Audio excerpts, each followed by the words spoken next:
唔少市民都會到中藥鋪購買由中藥材加工成嘅中藥飲片，再煎服用嚟調理身體。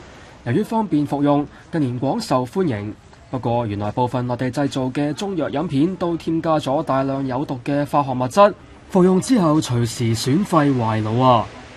國家食品藥品監督管理局就揭發內地部分生產中藥飲片嘅藥廠，竟然喺中藥材同中藥飲片入邊加入工業用色素甘胺�aux、鋁鹽、鎂鹽等嘅化學品，甚至加入假嘅藥材以增加重量。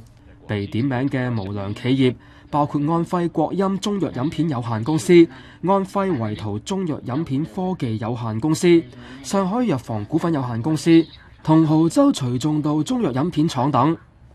藥監局指呢一啲黑心中藥飲片會對之後嘅中藥生產、臨床配方帶嚟極大嘅危害，係嚴重同惡劣嘅違法行為，已經下令其中8間藥廠停產整頓，沒收6間公司優良製造標準嘅認證。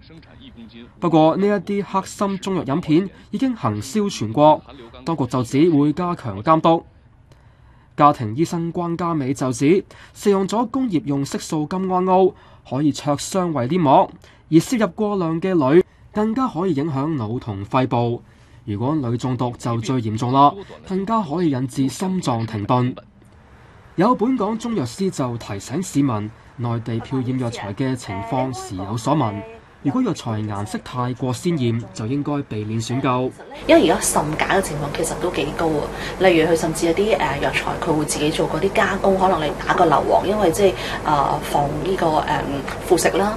咁或者係甚至佢會染色啦，甚至有啲會加入一啲重量啦。咁變咗對嗰個消費者唔係有一定嘅保障。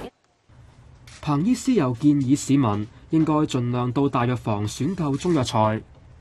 ONTV 東方電視新聞台報導。